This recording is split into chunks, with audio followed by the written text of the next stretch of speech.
नमस्कार साथियों, स्वागत है आप सभी का आपके अपने चैनल जी के फ्लैश ऑन में। आज की वीडियो में हम बात करेंगे केवीएस एनवीएस का जो टीयर 2 के रिजल्ट को लेकर काफ़ी बच्चे इंतजार कर रहे हैं उसके बारे में।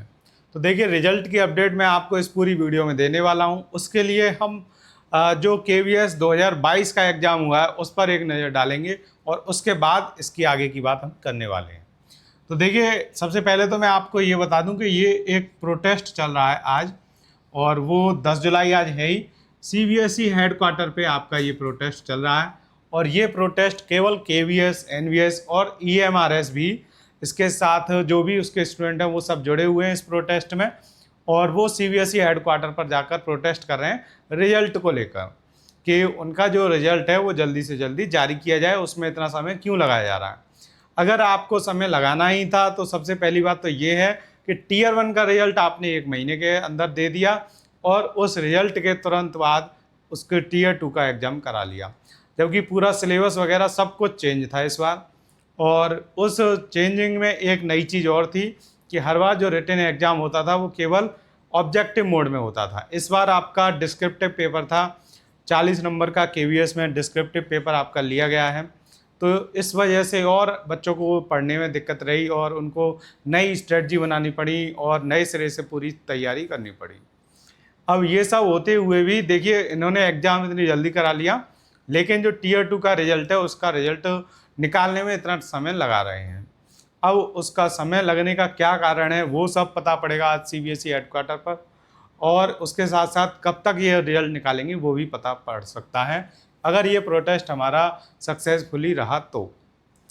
अब हम बात करते हैं, थोड़ी एक नज़र डालते हैं केवीएस 2022 की जो वैकेंसी थी उसके ऊपर। ये जो है ये आपकी केवीएस 2025 है, ठीक है। जब ये नोटिफिकेशन आता है उसी ईयर को लास्ट में लिख देते हैं। तो ये 2025 के दिसंबर में आया था, इसलिए इसका नाम केवीएस एनवीएस 2025 रहेगा, और इसका नोटिफिकेशन आया था दिसंबर 2022 में, इसलिए उसका नाम केवीएस 2022 है।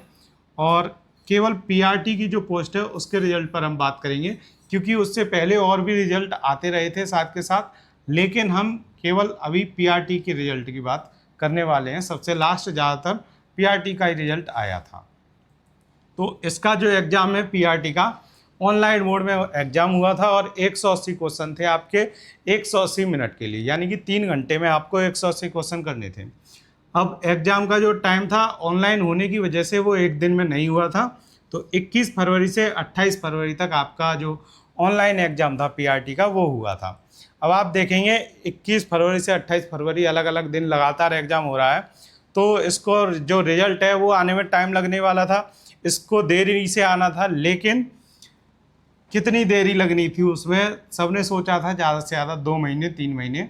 और उस टाइम एक चीज़ और थी, वो थी बीएड और बीटीसी का केस, बीएड वर्सेस बीटीसी, जो सुप्रीम कोर्ट में एक केस चला था जिसमें बीटीसी जीती थी, और बीटीसी वाले स्टूडेंट ही केवल पीआरटी में एलिजिबल रहे थे, बीएड वाले अमान्य हो गए थे। फिर भी जो बीएड वाले थे नॉर्मलाइजेशन में उनके भी मार्क्स बढ़े, और बीटीसी वालों के मार्क्स किसी के कम हुए किसी के ज़्यादा हुए। वो नॉर्मलाइजेशन का एक प्रोसेस होता है। 21 फरवरी को किसने एग्ज़ाम दिया, किसने 28 को दिया, 22, 23, 24 डेट के वाइज, और शिफ्ट में एग्ज़ाम के जो उसका वो पैटर्न होता है उसके ऊपर कि कितना वो डिफ़िकल्ट था, कितना हार्ड था, उसके ऊपर, उसके क्वेश्चनों के ऊपर, और जो स्टूडेंट उसको कर रहे हैं उनके स्कोर के ऊपर भी ये सब डिपेंड करता है कि किसका स्कोर बढ़ेगा, किस शिफ्ट का स्कोर घटेगा। तो बीएड वाले बाहर हो गए, फिर भी उनके जो मार्क्स वगैरह थे नॉर्मलाइजेशन में वो जोड़े गए। इस वजह से भारी नुकसान बीटीसी वालों को उठाना पड़ा। और अब आप देखेंगे कि इतना सब कुछ होने के बाद भी इसका जो रिजल्ट था वो 19 अक्टूबर 2023 को आ गया था। अब आप देख रहे हैं 21 फरवरी से 28 फरवरी के बीच में एग्ज़ाम होगा, और 19 अक्टूबर को आ गया। तो मार्च, अप्रैल, मई, जून, जुलाई, अगस्त, सितंबर, अक्टूबर, 8 महीने लगभग आपको इस रिजल्ट को देखने में लगे। और उसके बीच में ये सुप्रीम कोर्ट में केस भी चल रहा था इस वजह से। फिर उसके बाद 19 अक्टूबर से सीधे आप देख रहे हैं कितनी जल्दी रिजल्ट आते ही तुरंत 8 नवंबर तक सारे इंटरव्यू ख़त्म हो गए पीआरटी के। जो भी इंटरव्यू होने थे 10 दिनों के अंदर तो आपको पता पड़ गया, एडमिट कार्ड वगैरह उन्होंने सब जारी कर दिए। और अक्टूबर ख़त्म होते ही उन्होंने 1 तारीख से, 2 तारीख से, 3 तारीख से एक एक करके मतलब जगह जगह अपने स्टूडेंट्स को बुलाना शुरू कर दिया जिनका इंटरव्यू होना था।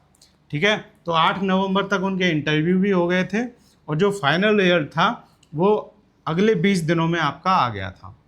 तो आप देख रहे हैं कि लास्ट का जो प्रोसेस है वो बहुत जल्दी हो रहा था पिछली बार भी, और इस बार भी जल्दी होने की संभावना है। अब पिछली बार ये केस फंसा था और इस बार रिजल्ट देरी से आने की मुझे जो आशंका लग रही है वो यही है कि आपका इसमें जो रिटन एग्ज़ाम हुआ है उसकी वजह से और उसका स्कोर वगैरह करने में इनको थोड़ा टाइम लग रहा है। और आप देख भी रहे होंगे कि एक बार ये जो फाइनल एग्ज़ाम करा लेते हैं, क्योंकि पिछली बार एक ही टीयर था तो यही उनका फाइनल एग्ज़ाम था। इस बार टीयर 1 के बाद टीयर 2 है, तो अब इसके बाद तो सीधे इंटरव्यू होना है। तो इंटरव्यू होने में आप ये देख रहे हैं पूरे ज़्यादा से ज़्यादा 20 दिन का टाइम आप देख रहे हैं गैप। उतना ही गैप आपको अब देखने को मिलेगा जब भी आपका टीयर 2 का रिजल्ट आएगा तब। और टीयर 2 का रिजल्ट आने में ही जो वक्त लग रहा है वही वक्त लग रहा है। उसके बाद 20 दिनों के अंदर आपका इंटरव्यू करा लेंगे वो, और इंटरव्यू के 10-15 दिन में ही आपका जो फाइनल रिजल्ट है वो भी आ जाएगा।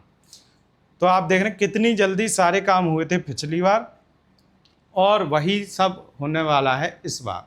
बस अंदाज़ा जो सब शिक्षक लगा रहे थे कि केवीएस ने जिस तरह से टीयर 1 का रिजल्ट बहुत जल्दी 1 महीने में निकाल दिया था, उसी तरह से टीयर 2 का रिजल्ट भी 1 महीने में निकाल लेंगे। बहुत से तो स्टूडेंट्स ये कह रहे थे, और शिक्षक उन्होंने जो भी अपने शिक्षकों से सुना था स्टूडेंट्स ने वो यही बोल रहे हैं कि जो रिजल्ट है वो टीयर 1 की तरह मई के एंड में या फिर अप्रैल के एंड में रिजल्ट की वो सोच रहे थे, क्योंकि 28 मार्च को पीआरटी का एग्ज़ाम हुआ था। तो वो सोच रहे थे अप्रैल के एंड में आ जाएगा, वरना मई के शुरुआत में आ जाएगा। फिर जब मई के शुरू में नहीं आया तो बहुत से बोलने लगे कि मई के एंड में आएगा। उस तरह से सब अपनी अपनी प्रेडिक्शन करने लगे, और हमने भी यही सोचा था कि जून के महीने में, मिड जून में या लास्ट जून तक तो इसका रिजल्ट आ ही जाना चाहिए था, क्योंकि 2 से 3 महीने हो गए लेकिन इसका रिजल्ट नहीं आया। इसके चलते आज सभी स्टूडेंट्स और कुछ टीचरों ने मिलकर ये प्रोटेस्ट करने की कोशिश की है, और ये प्रोटेस्ट कैसा रहेगा ये शाम तक पता पड़ पाएगा। तो बाकी आप देख रहे हैं कि इसका रिजल्ट भले ही देरी से आता है लेकिन उसके बाद के सब काम में इतनी टाइम नहीं लगते। तो आपको परेशान होने की जगह अगर आप कोशिश करें अपने आप को नॉर्मल रखने की, तो नॉर्मल रखकर आपको 2 ही काम करने हैं, या तो अपनी आगे की पढ़ाई करिए या फिर इंटरव्यू की तैयारी करिए। अगर आपको लगता है आप इंटरव्यू के लिए क्वालिफाई कर पाएंगे तो आपको इसकी इंटरव्यू की तैयारी करनी चाहिए, क्योंकि उसमें फिर आपको समय नहीं मिलेगा और फिर कोई अगर मगर नहीं होती, ना कोई आपका बहाना सुनने वाला कि आपको कम टाइम मिला है कि क्या है। इसलिए आपको खुद से ही समझदारी दिखानी होगी और अपने आप को नॉर्मल रखते हुए, अपने आप को कूल रखते हुए, समझाते हुए ये कि जब भी रिजल्ट आएगा उसके बाद इंटरव्यू के लिए आपको टाइम नहीं मिलेगा, तो अपने इंटरव्यू की तैयारी करनी है। बाकी जो भी एग्ज़ाम आपके आ रहे हैं उसकी तैयारी करते रहिए। परेशान होने से आपको कुछ नहीं मिलने वाला। आप सोच रहे हो कि आपके परेशान होने से, रोज़ रोज़ रिजल्ट चेक करने से केवीएस पर कोई फ़र्क पड़ेगा या वो इंटरव्यू में आपको कुछ सहूलियत दे देंगे, ऐसा कुछ नहीं होने वाला। इसलिए आप अपने आप को जितना स्ट्रॉन्ग बना पाएंगे वही आपके लिए बेस्ट होगा। तो इन सब चीज़ों को देखते हुए आपको इतना तो समझ में आ ही गया होगा कि जब भी केवीएस का टीयर 2 का रिजल्ट आएगा उसमें 7 से 8 महीने से ज़्यादा आपका समय नहीं लगने वाला। लेकिन उसके बाद जब भी इंटरव्यू होगा या फिर इंटरव्यू के बाद फाइनल रिजल्ट आएगा वो 1 महीने के अंदर पूरा प्रोसेस करा लेंगे।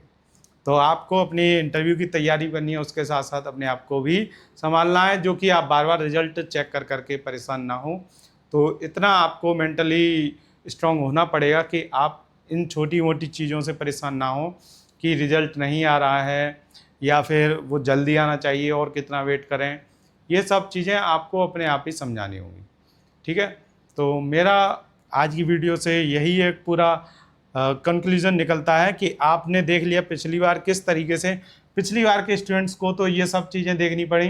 बीएड वाले परेशान रहे कि उनको इसमें क्वालिफाई माना जाएगा या नहीं माना जाएगा, या वो वैलिड होते हैं या नहीं होते हैं, वो तो बाहर ही कर दिए गए। तो उनकी मेंटलिटी समझिए, टाइम उन्होंने भी इतना ही देखा था। रिजल्ट फरवरी के बाद वो सोचते होंगे कि मार्च अप्रैल में आएगा, जून में आ जाएगा, लेकिन नहीं आया, उनका भी अक्टूबर में आया। तो आपका भले ही अक्टूबर में ना आए, उससे पहले आ जाए, या फिर अक्टूबर की जगह नवंबर में भी जा सकता है, कुछ भी हो सकता है। तो आपको क्या है, मेंटली प्रिपेयर होना पड़ेगा उसके लिए, ठीक है। तो आज की वीडियो में इतना ही, मिलते हैं आपसे अगली वीडियो में। और अगर आपको कोई और डाउट है तो आप कमेंट में ज़रूर पूछ सकते हैं। Thank you so much.